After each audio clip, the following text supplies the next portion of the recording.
Last year, I picked up a very strange habit, and it took me a while to even notice it was happening. I'd be working along in my business, doing normal things, and I would catch myself doing this short, shallow breathing thing, almost like little sips of air. And at first, I didn't think much of it, but it kept happening. And eventually I realized, oh, my body is stressed. And this breathing pattern, that's my body trying to regulate itself because my mind wasn't doing it. That was a real wake up call for me because I wasn't in some big crisis. I wasn't going through anything dramatic in my life. I was just running my business. And the way I had built it was starting to tax my nervous system every single day. So I made two decisions. The first was I started integrating meditation into my daily routine. And second, I started redesigning my business to be simpler. Not because I couldn't handle what I built, but because my body was telling me that my stress levels was too high. And here's what's interesting. Once I started talking about this, once I started making these changes, I realized I was definitely not alone. I kept hearing from other business owners who were on the same path, people who were done with the constant hustle and were actively trying to build what I'd call a nervous system aware business, a business that doesn't require you to be in a state of low grade stress just to keep running it. So today's episode is about what I did about it. I'm going to walk you through five real ways I'm simplifying my business this year. And for each one, I want to give you something to think about in your own business too. And I want to say upfront, this isn't a copy my business episode. It's a find your own friction episode because your friction points are going to look different from mine, but the practice of finding them, that's universal. Welcome to another episode of the Offer Mojo Show, where we talk all about crafting, scaling, marketing, and selling aligned and profitable offer ecosystems and running expert led businesses. I'm your host, Laura Young, and let's get into it. Before we get into the five areas, I want to reframe something because I think simplification gets a bad rap in the online business world. There is a camp that glorifies running a lifestyle business, and others are viewing lifestyle business as more of like a hobby business. There's this unspoken message out there that if you're simplifying, it means you can't handle it. Like simplification is a step backwards, a sign that you're not ambitious enough or you're not scaling fast enough. And I want to call that out for what it is, which is total nonsense. Simplification is not the opposite of ambition. It's actually how you protect your ambition. It's how you protect your best thinking for the work that only you can do. Now, I come from an operations background, so efficiency for me is not a nice to have. It's how my brain is wired. And if you know astrology at all, I'm a Capricorn. So think efficient, structured, and minimalist. It comes very naturally for me to constantly scan my business for ways to improve. When your systems are complicated, when your marketing takes more energy than it should, when your offers are confusing to explain, that's not just inefficiency. That's a nervous system tax. It's a toll on your body, on your decision making, and on your capacity to show up and actually serve the people that you're here to serve. So here's the reframe I want you to sit with for the rest of the episode. Simplification is a nervous system strategy.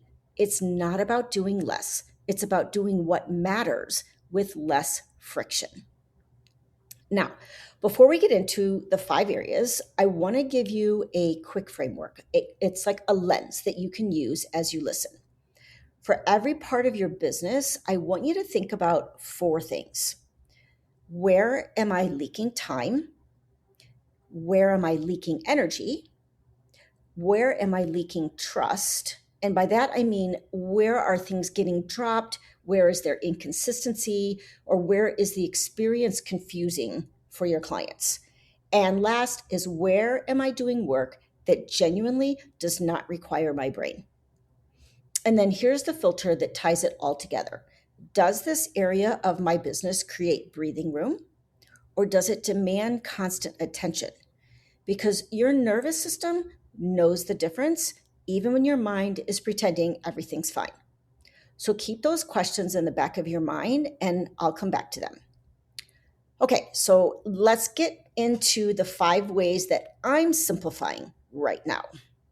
Simplification number 1 is I consolidated my tools. Last year, I made a decision that was honestly kind of scary. I shut down several tools and moved my entire business operations into a single platform.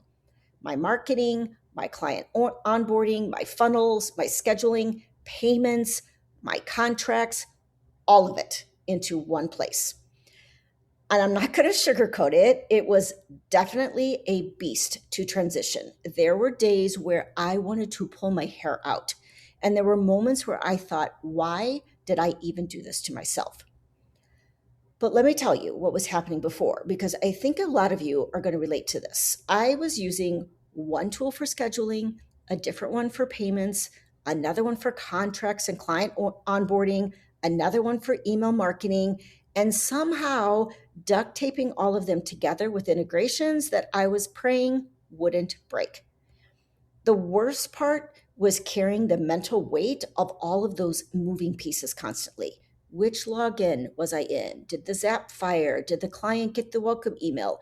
It felt so disjointed to run my business. The platform that I moved to is called High Level. And the reason it made sense for me is that it had almost everything built in. But honestly, the specific tool isn't the point. The point is the consolidation, the peace of mind of having fewer moving parts, fewer places that things can break, fewer subscriptions charging me for features that I was using in 3 different places. And here's the part that actually surprised me. The platform has so many features that I can grow into: memberships, affiliate programs, a social media scheduler, a course hosting. Not that I see myself doing courses, but I like knowing that when I'm ready for something new, I don't have to start paying for yet another tool. So here's what I want you to think about in your own business. Think about everything you manage on a daily or a weekly basis: your email marketing, your social media scheduling, your funnels, your payment processing, your client onboarding, your contracts, your scheduling, your course platform, or your membership. How many different tools are involved in just keeping your business running? How many logins? How many subscriptions? How many integrations that you're hoping don't break? And it's not just the money, although that certainly adds up. It's the cognitive load, it's the mental energy of remembering which tool does what and where to find which thing and what's connected to what. The energy you could be using for the work that actually requires your brain. Instead, you're spending it managing a patchwork of systems that should be making your life easier, but are actually adding to the noise. So ask yourself, do your systems feel like they're holding things for you? Or do they feel fragile, like you're always bracing for something to break? That feeling is worth paying attention to. I'm going to give a shout out right now to one of my former clients, Alana Morris.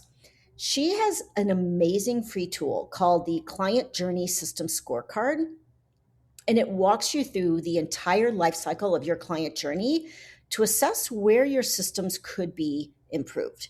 It's super fun and definitely eye-opening. So I'm going to drop the link for that in the show notes. The second simplification that I am doing is I streamlined my marketing. Okay, so this one means a lot to me because marketing is the area where I see so many brilliant experts just burning themselves out. Here's what I realized about my own marketing. I have a multi touch system. I want to be in multiple places because I know that's how trust gets built. But I was treating every platform like it needed its own original content. Every week, I was coming up with something fresh for my newsletter, something fresh for Instagram, something fresh for LinkedIn. And honestly, it was draining my creative energy on the marketing instead of the actual work. So I made a shift. My podcast is now my anchor content. Almost everything I put out into the world gets repurposed from what I talk about right here on this show. That means I have one real conversation each week and it ripples out into everything else. I'm not constantly taxing my brain for new ideas across 5 different channels. I also intentionally cut back my newsletter. I made it shorter, simpler, easier to create, and easier to read. I was writing these long, meaty emails every single week. And you know what? They were taking me forever. And I was probably overwhelming my reader as well. The shorter format actually serves my audience better and it protects my energy. So that's not a compromise, that's a win on both sides. And then there's social media. I gave myself full permission to post when the creative energy is there and to let it go when it's not.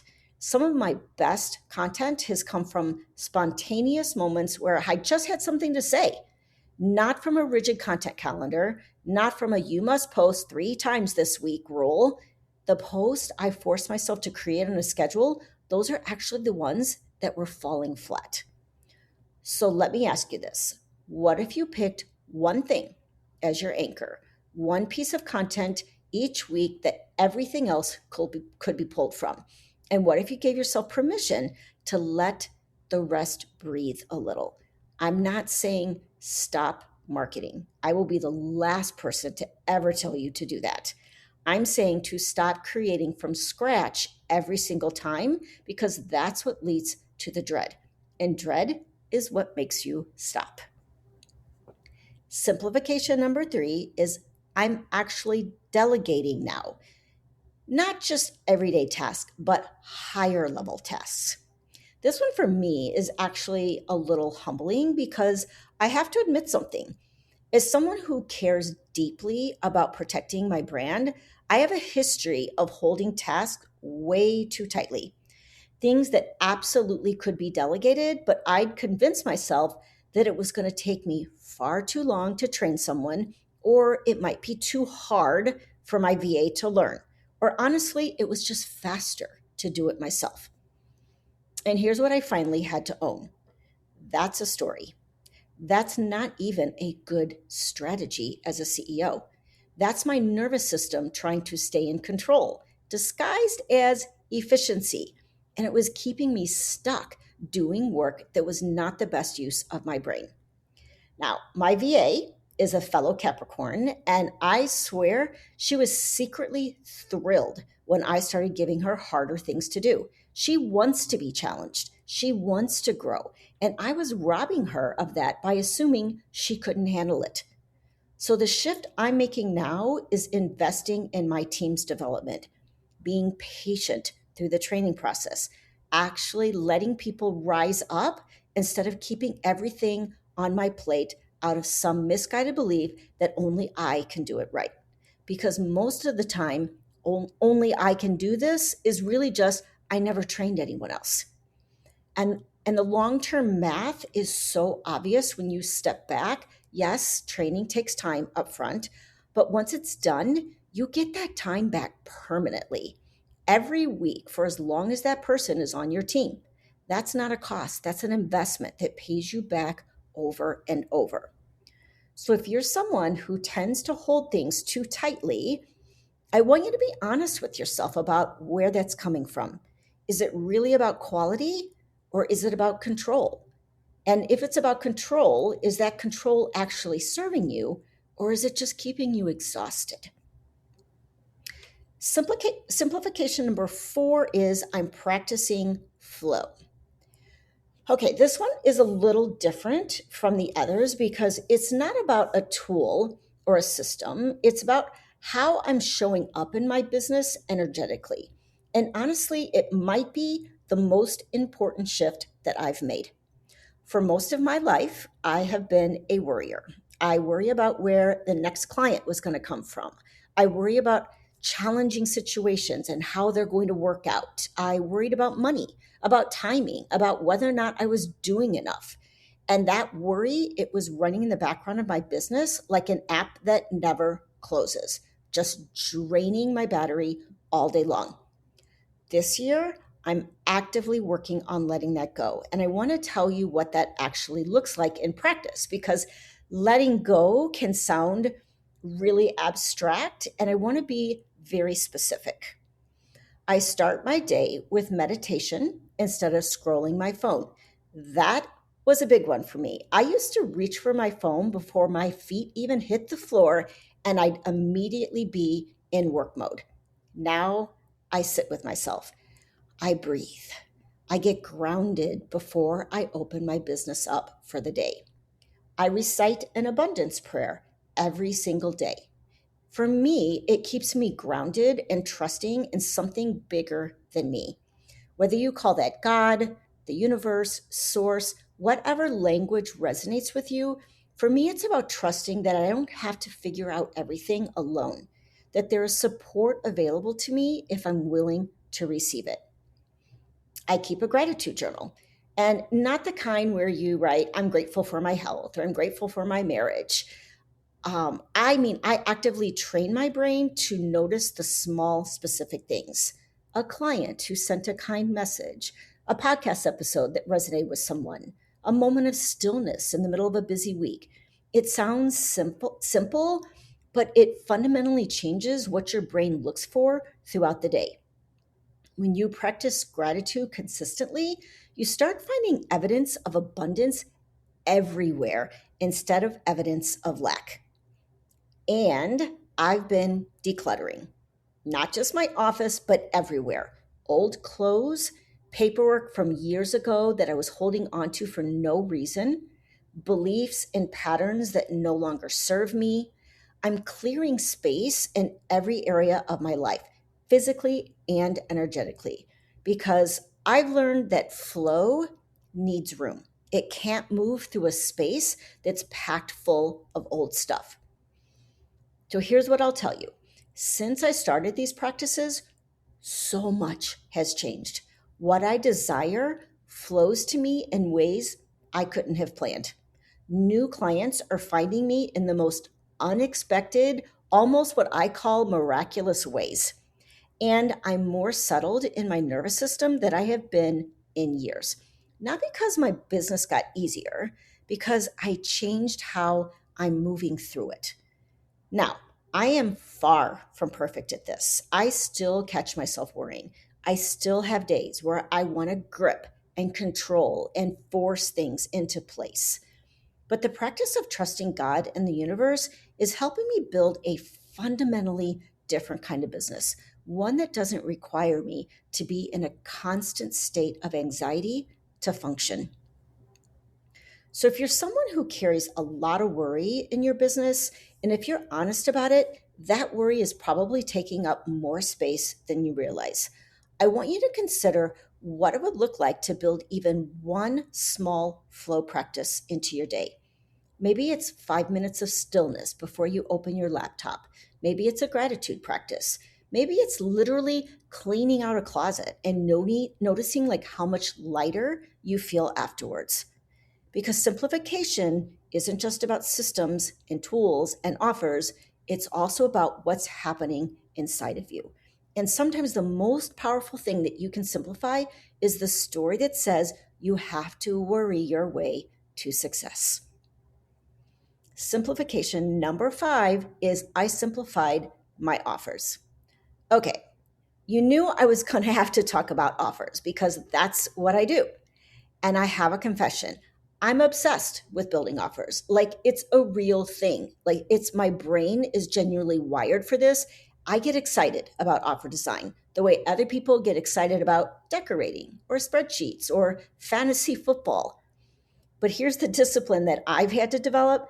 Just because I can build another offer doesn't mean that I should, because every offer I add to my ecosystem creates more complexity, more things to explain, more offers to market, more decisions for my audience, and more mental load for me. And I'll be honest, I do still get the itch. I'll be in the shower on a walk and I'll think, ooh, what if I created a new workshop about this? Or what if I added a mini offer for that? And I have to stop myself because adding complexity to my ecosystem is literally the opposite of what I teach. I would be the world's biggest hypocrite. Right now, my client journey is simple. Ideally, someone comes in and does an Offer Mojo 6-pillar offer audit with me. From there, I can see exactly what they need. Some people need the Offer Mojo squad, some people need an Offer Mojo sprint, and some need the full Offer Mojo studio experience. The path is very clear. It's clean and it makes the decision easy for my clients and easy for me to talk about. That's what a clean offer ecosystem does. It reduces confusion for your audience. It reduces decision fatigue for you. And it makes your messaging so much simpler because you're not trying to explain 6 different things to 6 different people. So I want you to think about your own offers for a second. When you talk about what you offer, do you feel grounded and clear? Like you could explain it to someone in under a minute and they get it? Or do you feel like you're bracing yourself, hoping they don't ask too many questions? Because that feeling of friction, that's information. It tells you something about the clarity of your ecosystem, and it's telling you something about what needs to get simpler. Okay, we covered a lot of ground today, and I want to bring it all back to one idea. Simplification is not a one time project, it's a practice. It's something you come back to regularly, not because your business is not working, but because friction builds up. It sneaks in. You add a tool here, an offer there, another marketing platform, one more thing on your plate. And before you know it, your business is running you instead of the other way around. So here's what I want you to do. Not all 5 things, just one. If you could simplify one area in the next 30 days, what would create the most relief? Maybe it's your tools. If your systems feel fragile and scattered, start by just mapping what you have. Draw out what talks to what and look for the redundancies. Maybe it's your marketing. If content creation makes you want to crawl under your desk, choose one anchor and start repurposing from there. Maybe it's delegation. If you've been holding everything because it's faster if I just do it, pick one task this week and start the training process. Just one. Maybe it's your inner game. If worry and anxiety are running in the background of your business every day, start with one small flow practice, 5 minutes of stillness, a gratitude journal, something that shifts your energy before you open your laptop. And maybe it's your offers. If explaining what you do feels confusing every single time, that's a sign your ecosystem needs some attention. And that last one, that's where I help you most directly.